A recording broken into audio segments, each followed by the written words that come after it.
This one's from Jake Down on the 19th. He says, quote, with social media and the ability to talk directly with your consumers now so easily, why does COD seem so out of touch with what the fans want?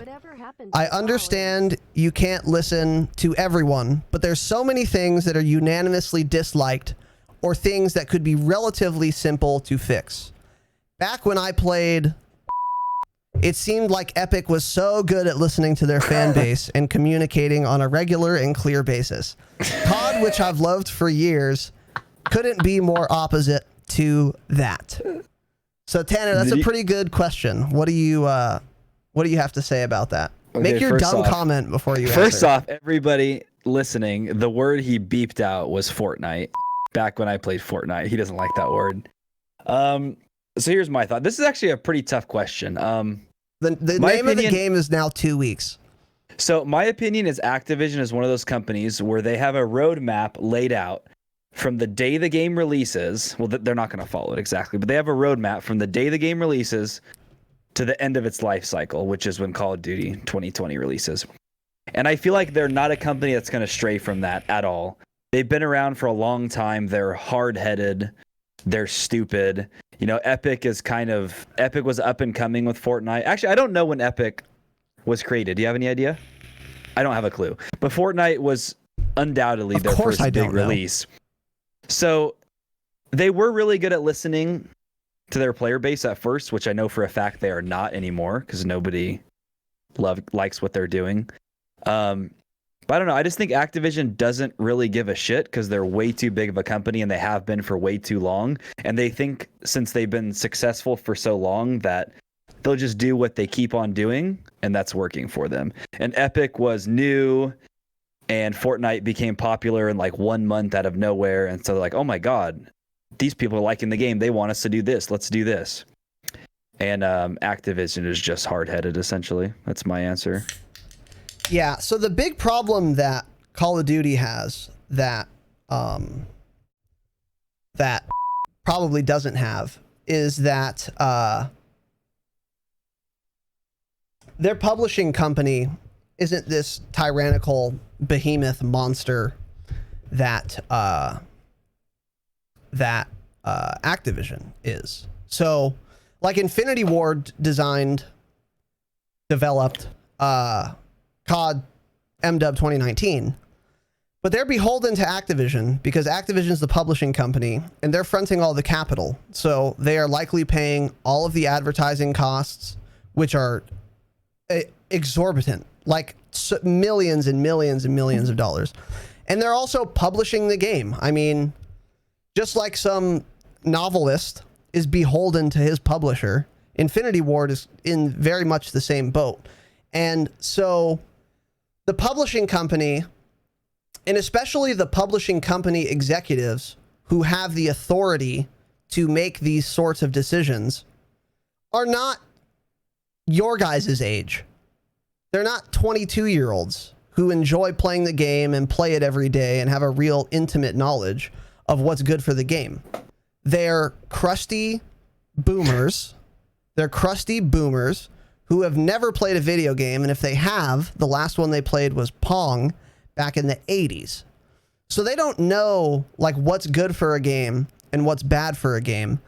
So when they make a decision like, for example, we're going to implement skill-based matchmaking because on its face, this is going to be better for our bottom line because it's easier for people to continue wanting to play the game if they're not getting shit on.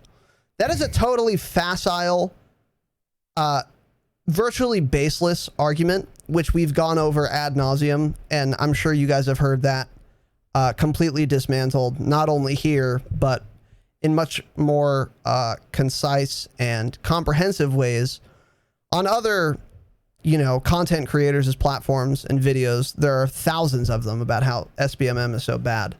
But they just don't know that. And so Infinity Ward, even the head of development at Infinity Ward, he doesn't have the authority, or he's not even going to have the balls, the gumption, to just type up an email to the CEO of Activision Blizzard and say, hey, listen, we need to not do this, or we need to, you know, start doing that, or this is a bad move, chief. Because he's got a family to feed, he's got a mortgage to pay, and it's much easier to just toe the line than to start some fucking inter-company shitstorm because you have a real fidelity to your video game. It's just not going to happen. That's not how the real world works. So when games like don't have the problems with like shit communication that Call of Duty does, it is because, for example, who is the director of communications for Call of Duty Modern Warfare, Tanner? Ashton Williams. Okay, great. And what company writes the checks for Ashton Williams? Infinity Ward? Infinity Ward, exactly. So she's not even in the company. She's not even a part of the apparatus that is making all of the decisions that the entire player base is angry about. So on the one hand, it's very easy to shit on her and throw stones, which I do all the time. But on the other hand, it's like, what do you expect this poor girl to do? Like, you know, like there's nothing she can do. She's not even in the same office building as these people who are actually in charge of all these shit decisions. So, I mean, mechanically, it is very easy for the player base to communicate with development teams these days. But this is the problem with having such a fragmented, disparate, like, chain of command. You have this publishing company, which in and of itself has all of these different departments and levels and, you know, difficulty communicating. And then you expand that and you compound that by adding in a whole other company underneath them who are also going to have their own interdepartmental skirmishes and miscommunications and whatnot. And that results in terrible patch notes, terrible communication with the player base, etc. So I think that's the problem. And sadly, as I've alluded to, I don't think this is going away, because next year we're going to have a new development team, Treyarch, who is going to once again be shackled to the whims of Activision Blizzard. And Activision Blizzard, because they don't develop the game, because they don't play the game, because they don't even really care how well the game functions, are going to be the play makers and the decision makers. And then we're going to be in this quagmire again next year in a different way, but there's still going to be skill-based matchmaking, for example. Maybe the visibility is going to be better. Maybe the sprint out time is going to be better. Maybe even the maps will be better. Those would all be good things.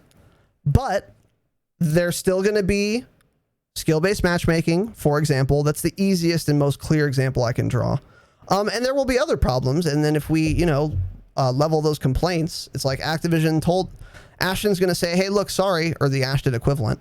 Sorry, you know, the big man upstairs says we don't have the time to spend development resources on fixing play of the games, a bug that has existed since closed beta. Sorry, we don't have time, because our bosses told us that we have to work on making this new dumb operator bundle that is cosmetic only and doesn't impact anyone's gameplay experience. So, yeah, I mean, I agree with you, Jake. The communication's been terrible, but I don't see it getting better anytime soon. And that is just the nature of having this behemoth publishing company ultimately in charge of everything. And they obviously don't trust their dev team, because if they did, the dev team would have some liberties to discuss things and to make changes without getting written approval from the fucking vice president of operations over at Activision.